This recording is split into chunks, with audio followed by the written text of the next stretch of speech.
इसलिए महानुभाव, बहुत बड़ी बात, अपनी आत्मा हर चीज का संकेत देती है।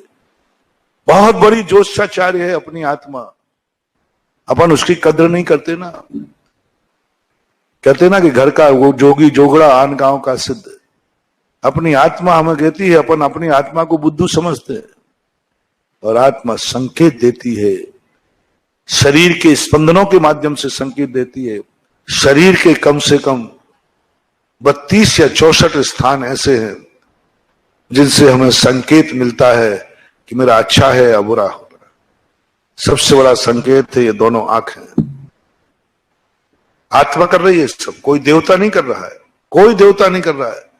आत्मा कह रही है कि ये मान नहीं रहा है इस कार्य को करने जा रहा है, तो अपनी आत्मा इस शरीर को आदेश देगी और आंखों में फड़कना चालू हो जाएगा। कभी आपने महसूस किया होगा, आंख फड़कती है ना, फड़क, और इसमें भी 8 स्थान है। कॉर्नर में फड़क रहा है, ऊपर फड़क रहा है, भौएं फड़क रही है, नीचे फड़क रहा है। ये पूरी आंख में 8 स्थान है, और दोनों में बाईं आंख में अशुभ स्थान है या शुभ स्थान। यदि किसी कार्य करते समय दाईं आंख फड़क रही हो पुरुष की तो शुभ है, और स्त्री की बाईं आंख फड़क रही है तो शुभ है। इसलिए महानुभाव, बहुत बड़ी बात, अपनी आत्मा हर चीज का संकेत देती है। बहुत बड़ी ज्योतिषाचार्य है अपनी आत्मा, अपन उसकी कदर नहीं करते ना। कहते ना कि घर का वो जोगी जोगड़ा आन गांव का सिद्ध।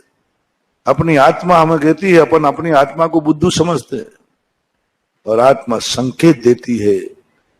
शरीर के स्पंदनों के माध्यम से संकेत देती है। सबसे बड़ा श्वास सुर, ये संकेत देता है। इसमें 5 तत्व चलते हैं, और जैसे ही अशुभ होने लगता है अपना स्वर बदल देता है, स्वस्मना चालू हो जाता है। 5 तत्व होते हैं। आप कभी प्रैक्टिकल करना, एक दर्पण लेकर के नासिका के सामने ले जाना, और दर्पण में से जो भाप निकले उसकी आकृति देखना। पृथ्वी तत्व, अग्नि तत्व, जल तत्व, वायु तत्व, ये 3 तत्व होते हैं। जब पृथ्वी तत्व हो जाए पूरे दर्पण में समान रूप से, और श्वास 12 अंगुल तक निकलती है। जब अपन श्वास लेते छोड़ते हैं तो उसकी दूरी अपनी नासिका से 12 अंगुल प्रमाण है। समझ लेना, तुम जो कार्य करने जा रहे हो वह अमर होगा, शाश्वत होगा, ठोस होगा। अपनी श्वास नहीं बता दिया, 12 अंगुल की श्वास। श्वास में इतनी तेजी आ जाएगी कि आप 12 अंगुल तक भी हाथ करोगे तो आपकी नासिका की श्वास 12 अंगुल को स्पर्श करेगी। वायु का हो जाएगा तो आप समझ लेना इस कार्य में स्थिरता नहीं होना। अग्नि तत्व चलते ही सोना कि तुम्हें बर्बाद होना है। जल तत्व का अर्थ है ठीक है, शांति से जितना हो जाए ज्यादा। सबके अब इतना बड़ा ज्योतिष प्रकृति ने हमें दी। ये श्वास, श्वास मात्र ऑक्सीजन ही नहीं है, ये श्वास बहुत बड़ा ज्योतिष है। सभी दर्शनकारों ने श्वास पर बड़ा वर्णन किया, जिसे स्वर ज्ञान बोलते हैं। स्वर ज्ञान, सारे ज्योतिष फैल हो सकते हैं, स्वर ज्ञान फैल नहीं होता।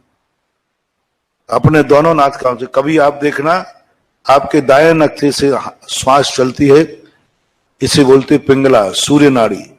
कभी बाएं से चलती है, इसे बोलते इड़ा, चंद्र नाली।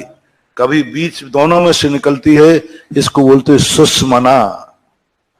सुषुम्ना काल में सारे कार्य पतित होंगे, मात्र एक कार्य है।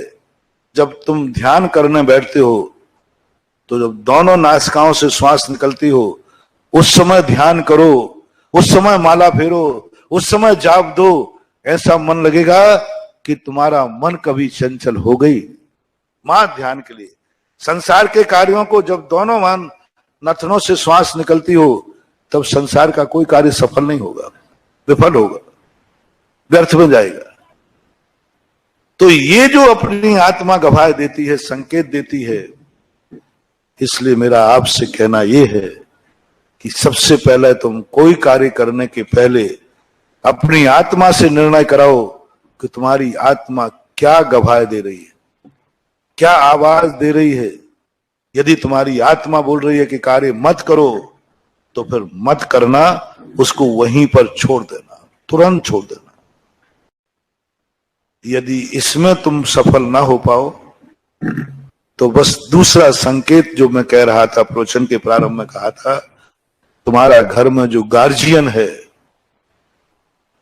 उसकी आज्ञा के विरुद्ध, उसकी मर्जी के विरुद्ध कोई कार्य मत करना, कोई कार्य मत करना, मत करना।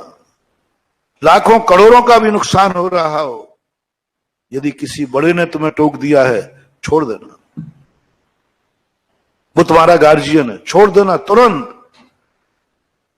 किसी बड़े ने टोक दिया कि बेटा ये मत करो, मां इसमें करोड़ों का व्यापार है, बेटा मेरी आत्मा मना कर रही है, आप करोड़ों छोड़ देना महानुभाव। शायद वो करोड़ों के लोभ में तुम्हारी जिंदगी बर्बाद हो जाएगी, क्योंकि वो आवाज तुम्हारी मां से निकली है,